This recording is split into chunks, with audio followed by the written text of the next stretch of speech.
Sejarah Pompei, kota kaya yang terkubur letusan gunung. Jika mendengar tentang kata Pompei, maka mungkin hal yang pertama muncul di pikiran Anda adalah sebuah bencana gunung meletus. Yap, sejarah Pompei memang tidak bisa dilepaskan dari sebuah kejadian yang cukup dikenal dalam sejarah dunia. Pada tahun 79 Masehi, letusan gunung Vesuvius meluluh lantakkan dan mengubur kota Pompei yang megah dan indah di zamannya kala itu. Kota Pompei terkubur bersama kejayaannya dan baru ditemukan kembali sekitar 1600 tahun kemudian. Film yang cukup populer menggambarkan letusan gunung yang dahsyat itu adalah film Pompeii, besutan sutradara Paul Wes Anderson. Dalam film tersebut digambarkan bagaimana para penghuni kota panik dan berusaha melarikan diri dari sebuah bencana gunung meletus yang begitu besar. Dalam catatan sejarah Pompei, Pompei sendiri merupakan kota yang sangat makmur di bawah naungan dan pengaruh Romawi. Terletak di dekat kota Napoli yang sekarang berada di wilayah Campania, Italia. Saat ini para sejarawan dan arkeologi mengumpulkan berbagai puing-puing dan bekas-bekas kota tersebut dari hasil galian yang dimulai dari tahun 1748.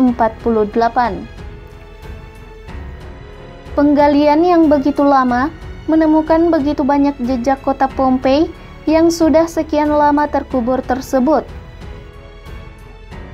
Tak sedikit ditemukan manusia yang sudah menjadi batu karena terkena abu gunung yang meletus.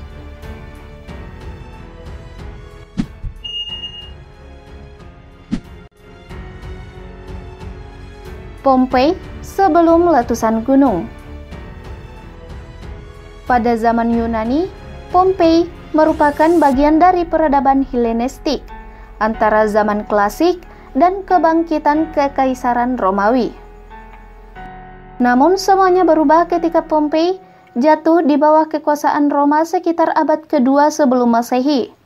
Banyak tempat yang menjadikan Pompei banyak dikunjungi wisatawan yang kaya raya dari kerajaan Roma. Kota Pompei memberikan gambaran singkat mengenai kehidupan kota Romawi pada abad pertama.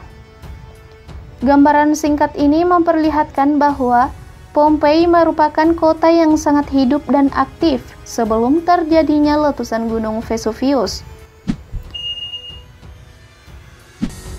Bukti-bukti memberi petunjuk hingga ke hal yang amat detail dari kehidupan sehari-hari mereka.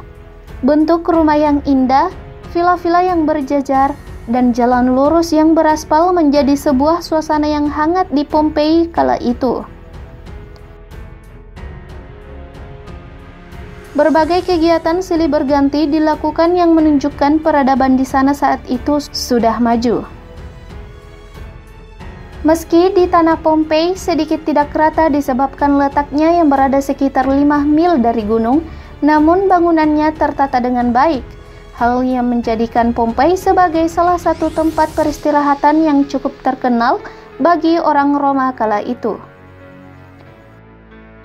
Beberapa situs yang ditemukan setelah penggalian yang menunjukkan banyaknya sarana yang tersedia di Pompei kala itu adalah antara lain Maselum, pasar raya yang menyediakan makanan, Pistrinum, penggilingan gandum, Thermopolium, semacam bar yang menyediakan minuman dingin dan panas, Keoporio, restoran kecil, dan sebuah amfiteater.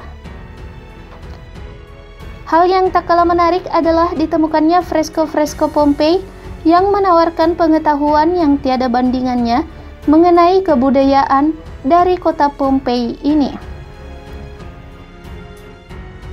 Masih banyak temuan para ahli yang cukup memberikan gambaran bagaimana penduduk kota Pompei beraktivitas. Para ahli memperkirakan setidaknya sekitar 20.000 orang berada di kota Pompei ketika peristiwa gunung meletus itu terjadi. Letusan Gunung Vesuvius. Sebenarnya tanda-tanda alam sudah terlihat sebelum meletusnya Gunung Vesuvius. Berbagai gempa-gempa kecil sudah terjadi beberapa kali sebelum gunung meletus.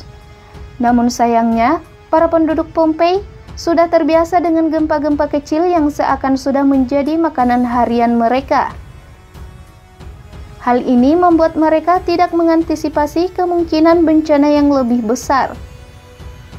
Bahkan, setelah gempa yang cukup besar yang terjadi tahun 63 Masehi, tidak membuat mereka lantas berhenti menghuni dan mengunjungi Pompei.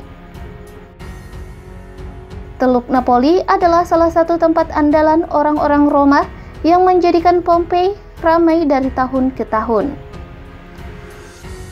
Akhirnya, tepat pada Oktober 79 Masehi, Gunung Vesuvius mengeluarkan sebuah ledakan dahsyat.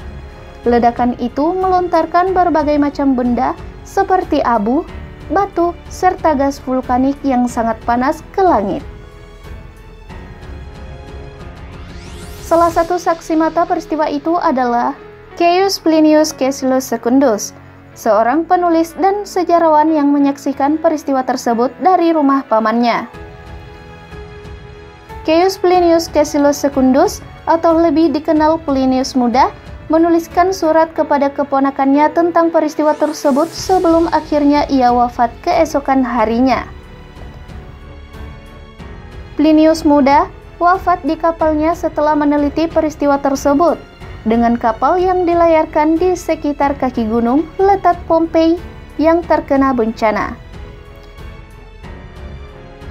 Ia juga sempat menolong beberapa orang yang berada di sekitar kaki gunung yang ingin menyelamatkan diri, namun tidak bisa menyandarkan kapal karena terhalang abu beracun. Ia kemudian melanjutkan perjalanan ke tempat lain, kemudian wafat di esok harinya. Dalam kesaksiannya, letusan Gunung Vesuvius begitu besar, abu panasnya sehingga bisa disaksikan dari jarak ratusan mil. Digambarkan olehnya juga berbagai puing-puing melayang ke bumi. Pertama, abu berbutir halus, lalu bongkahan batu apung yang ringan, dan kemudian bebatuan lainnya. Plinius juga melihat sebuah awan gelap yang besar berbentuk seperti pohon pinus muncul dari mulut gunung itu. Beberapa waktu kemudian, awan itu dengan segera menuruni lereng-lereng gunung dan menutupi segala sesuatu yang ada di sekitarnya. Beberapa gempa bumi juga sangat terasa yang kemudian disambut dengan getaran bumi yang dahsyat. Karena gempa bumi tersebut, laut pun tersedot dan didorong mundur. Para geolog modern saat ini menamai gejala laut seperti itu sebagai tsunami. "Saya percaya saya akan binasa bersama dunia," kata Plinius dalam suratnya. Plinius juga menjelaskan bahwa meski ledakan itu sangat menakutkan, namun penduduk yang ada di sana masih bisa melarikan diri. Banyak penduduk yang berhasil menyelamatkan diri mereka dari bencana yang mengerikan itu. Meski demikian, tak sedikit pula yang berakhir terkubur bersama lumpur panas dan mati karena gas beracun yang mematikan. Letusan gunung ini baru berakhir keesokan harinya, di mana kota Pompei terkubur dengan jutaan ton lumpur vulkanik. Beberapa sumber mengatakan bahwa jumlah korban atas peristiwa ini adalah sebanyak 16.000 orang secara keseluruhan bersama orang di kota-kota tetangganya. Pasca bencana tersebut, orang-orang yang selamat kembali ke Pompei mencari apa saja yang tersisa. Namun sayangnya, tak ada lagi yang bisa diambil dari sana selain lumpur kering yang mengubur kota. Orang-orang lalu meninggalkan kota itu bersama dengan kenangan mereka.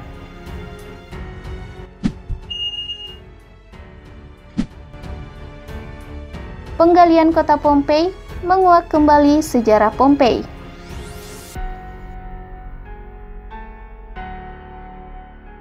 Pada tahun 1599, jejak kota Pompei ditemukan secara tak sengaja oleh seorang arsitek bernama Fontana yang menggali sebuah jalan baru untuk Sungai Sarno. Namun, upaya penggalian yang serius baru dijalankan 150 tahun setelah penemuannya. Tepat pada 1748, kota Pompei digali dari tanah dan ditemukan berbagai abu keras yang berpose manusia dengan segala jenis gaya.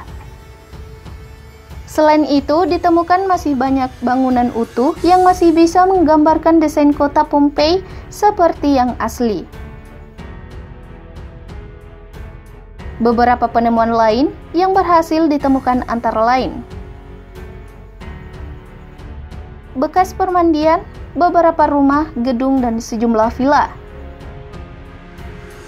Sebuah hotel dengan luas 1000 meter persegi. Fresko-fresko Pompei.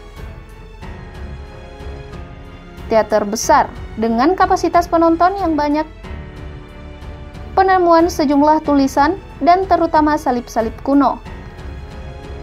Yang terakhir, Palestra Pompei. Dan masih banyak lagi penemuan-penemuan yang cukup menyempurnakan petunjuk kepada pengetahuan tentang kota Pompei, kota yang terkubur dengan abu dan lumpur vulkanik. Kota Pompei kini merupakan salah satu situs warisan dunia UNESCO yang masih dilestarikan sampai saat ini.